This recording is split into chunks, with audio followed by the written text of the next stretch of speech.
The same thing happens. As that plant ages, it becomes more prone to disease and insect damage and so on. So you have to continue to improve. You can't stand still. And this is one of the reasons why what's sold in chain stores never works, because they tend not to change horses. They tend to stick with something just because they got the right price and they can get a lot of it. But if that plant was native to Holland to begin with, and it has no inherent heat resistance, just because it yields a lot of seed, what does the homeowner care about that? What does the homeowner care about saving $1 or $2 at suggested retail when they've just done all the work to prepare the ground, put down their starter fertilizer, their Mackeys and Love Your Soil, and now they put down an inferior grass that by next year looks like it's. Why did they bother? It's crazy. I mean, time is what's valuable to people. There's one other interesting point I'd like to make here. I don't personally do the breeding. I'm aware of it. I work with them, but I'm not a plant breeder myself. We have plant breeders that work for Cascade Seed, but we have an open door policy. We will deal with any turfgrass plant breeder in the world. We're interested in new technologies, better developments, and we have learned that our own plant breeders will eventually fall into a pattern or get into a groove. They like a certain look, they like a certain attribute, and even if they don't think they're doing it, they tend to want to create the same plant again and again, but with improvements, but modest improvements. We have found that by going outside of our own company, we can bring in new ideas. Now, nobody will usually ask this question, but how does a plant breeder make money? A plant breeder gets a payment, what they call a royalty, and it averages 5% of the farm gate price of the seed. So if I contract grass seed for $1 with a farmer, a nickel of that dollar goes to the plant breeder. I'm going to pay that nickel to my plant breeder or to another plant breeder. I don't care who I pay it to. I just want the newest technology and the best ideas. And because plant breeders know we have an open door, every plant breeder in the industry comes to us and says, look at this, look what I've developed. And Black Beauty is great today, but there are things on the horizon that are about 3 or 4 years out that are significant improvements that we're about to release. I shouldn't mention, I don't want to give my competitors any early information, but I promise you that it will continue to improve, the Black Beauty varieties. And it's not just Black Beauty. We also have a bluegrass program called Blue Panther. We have a perennial ryegrass program called New Frontier. And we have a fine fescue program called Flying Eagle. So Black Beauty's got most of the press, though. Sounds like, not only that you guys have great products today, but, you really focus the company around development and innovation so that it can continue to be a source where people can go to and get seeds derived from newer technologies and newer breeding practices. Terry, that's exactly right. Actually, the biggest breakthrough, just as important as the grass seed varieties, and it's happened starting about 10 years ago. I mean, everybody, anybody you would know, and anybody who's spent any kind of time reading books about horticulture or gardening or understands that, you got to have a good foundation. You can plant the greatest grass in the world, but if you plant it in ground that's as hard as concrete, it's not going to be easy to grow that root system. If the pH is so acidic that, weeds like acidic soil, grass likes basically neutral to slightly acidic soil. So if your pH is 4.8 and you really should be 6.8, you're 2 points off. And and as you know, the pH scale is a logarithmic scale.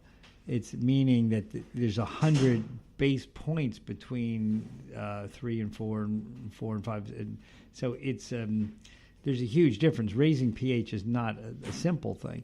But what Jonathan Green has done, starting about probably 15 years ago, we developed a new lime product, which today is called Mackeys. It's a soluble form of calcium. And calcium is extremely important. It's a building block that the plant uses to make cells and so on. But it just as calcium is important and for strong bones in a human being, it's important in a grass plant. And our Magical, one bag is the equivalent of 10 bags of pelletized lime. So you can raise pH pretty quickly because it contains a completely soluble calcium with an organic acid that helps release in humates. Humates are the fossilized remains of plant and animal life from the time of the dinosaurs. The microbes like them. They feed on them like steak. So with Magical, we were able to adjust pH. And with this other product, Love Your Soil, we were able to basically stimulate soil biology. Love Your Soil is dihydrate gypsum. A lot of people know that you use gypsum to break up compacted soil, but this is a super gypsum combined with molasses, which is a natural sugar source for the microbes, and L-amino acids and calcium. And so what we're able to do with both Magical and Love Your Soil is to build topsoil, to create topsoil. So we now are able to provide people, and relatively quickly, a great foundation for building a lawn. So we call this, and my wife always laughs at this. She says she's not so sure it's as clear as we think it is, but we say it's the USA approach to lawn care. Our program is called the New American Lawn, and we say the New American Lawn is easy to remember as USA. So in USA stands for Use Genetically Superior Grass Seed like Black Beauty. The S stands for Stimulate Soil Biology to Stop Soil Compaction. That's the Love Your Soil. And the A stands for Adjust Soil pH. That's the Magical. If those three products are used, it's almost impossible not to have a good lawn. And you will use less chemical controls, less traditional fertilizer, and have less problems than you've ever had before. We have the superior seed we can put down, and with Magical and Love Your Soil, it's really products that are going to give a good foundation or a good home for that grass to thrive in. And I think that's fantastic. Make it easy. And actually, to go back on a point you mentioned earlier, it is a lot of work, and we're all busy doing whatever our daily lives entail. But if you go to the foundation of your company with your great-great-grandfather growing different varieties of grass seed for the lawn bowling court, like it really comes down to a place where this is for the enjoyment of our home, for the fun in our backyard. I know my family has a Thanksgiving Day football game, so we want the turf looking good for Thanksgiving. In this day and age, and it's not gotten any better, people are under stress. They work a lot. They because of cell phones, they don't really have even sometimes a break in their own homes. They're looking at the bumper of the car in front of them too often. They need an escape, and you're not supposed to be a slave to the lawn. People, I guess maybe some people don't understand what the word perennial means, but these grasses are perennial grasses, meaning they will live year after year after year. I was in a garden center a number of years ago, and the guy said, "This is a great mix. I use it every year." He was talking about somebody else's mix, and I said, "You're not supposed to have to use it every year. It's supposed to be good enough to survive for a long time." We like to think. My grandfather had a saying. He said, "Barry, we're not selling lawns. We're selling picnics," and he was always right on. We're selling the use of the lawn, even if you can't. Even if you don't have time to use it, if it's a beautiful, restful environment, you think, you know what, this weekend I'm going to go out and I'm going to grill something and we're going to kick a ball around the lawn. And even if it doesn't happen, and hopefully it does, but even if it doesn't, it's still there. It gives you a mental break, a release, and we need that in this country. We believe in delivering truly exceptional results, and you will not have to be a slave to your lawn. And there's one other big trend in the United States. People are very interested in organics, and we're a big believer in organics. But I can tell you this, if you take a person who has used a chemical approach to lawn care and constantly been putting down a weed and feed, and they've got, bare spots and ugly looking grass, and then you tell them, you know what, organics is the answer. You've got to get away from all that. And they go completely to organics in one step, they end up being disappointed. They think organics don't work. And they say, you know what, they just cost more, and I'm not doing that again. We have my sales manager has a term he uses. The New American Lawn helps you to graduate to an organic program. You start by taking care of the soil and planting the superior grass. Sure, you might have to use a little weed control and insect control in order to clean up a problem that developed over many, many years using other products. But you don't have to be a slave to it. Over the course of as little as 2 or 3 years, you can get the lawn in good shape, and then it's ready to go to organic, and it will stay great, because organics are very good, slow-release food sources that build up the soil. The reason people should be questioning the use of chemical fertilizers is not because inherently they're bad. They're not bad. What they do is they bypass the soil life. When you put a bag of fast-release fertilizer down, that plant, it sucks it up immediately, and you see an instant green color. That's not the way the plant is designed to feed. The food is supposed to be broken down by the soil microbes and then given to the root system of the plant. When you feed the plant with a chemical fertilizer, you create top growth and not much roots. If you want the plant to survive, you want to feed it slowly through the roots, the way it was designed to feed. That's why you want to use organic fertilizers. And by the way, the Magic Cow and the Love Your Soil that I mentioned before are organic anyway, so they're starting off on the right footing. Great. So it's using, more organic components for more success in the end anyways. Now, especially in New England, we're heading into the fall season where, we learned on our last episode, was the ideal time to go in and plant grass seed. Can you help us understand the different varieties of the mixes and how we go through selecting which one is the right one for our lawn? Well, it's relatively easy because the names of the products denote their end use. So we have sun and shade, full sun, dense shade.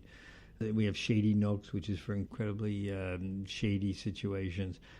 We have heavy traffic, so as you can imagine, that's going to be a swing set where kids are on it, and they're roughing up the grass, so there's bare spots. So heavy traffic would be good for there.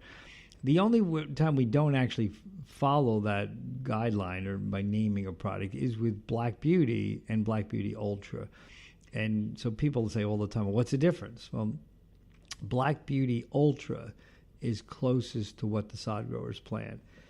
It is 80% Black Beauty tall fescues, 10% bluegrass to knit the root system together, and 10% frontier perennial ryegrass that gives you quick germination and establishment and a lot of wear tolerance. The Black Beauty Original, as we call it now, is the three Black Beauty tall fescues. It's used more for overseeding a lawn that's already pretty good shape but just got a little bit thin. So when it comes to choosing your grasses, now all of those mixes that I mentioned before, we call that our premium line. We have other mixes like Fast Grow, which is a very good mix, but it's more of temporary grasses. I wouldn't use it in my lawn because I'm interested in long-term results. If you're putting your house on the market and you know you're going to sell it in 2 months and you need quick establishment, you might want to use Fast Grow. But if you want a long-term great-looking lawn, you're going to use one of the premium mixes. But we call Black Beauty and Black Beauty Ultra our supreme mixes, because they contain the best of the best, the newest breeding work, the very best results. And they will work in sun and shade. So we didn't want to confuse people, by qualifying even more than we have. So you make the choice based upon how you're growing the grass. If you're growing at the base of a tree, then shady nooks is your answer. If it's in the shade for 75% of the day, then you want to be using shady nooks. If it's in the shade 50% of the day, well, it's getting enough sun, dense shade is going to be fine. If it's in the shade, say only a third of the day, sun and shade is really the answer. But Black Beauty Ultra will grow in all those situations, not quite as well as shady nooks in the deep shade, because that has fine fescue in it too, and that's going to be the most shade tolerant grass. But I would say that if your listeners have a question and they're just not sure, visit our website or your website, and and just send us the question. I mean, we answer homeowners' questions all the time, both online and even if they're really confused and they provide us with their telephone number, we'll call them back and help them. So great. And as we are, it's late August heading into September.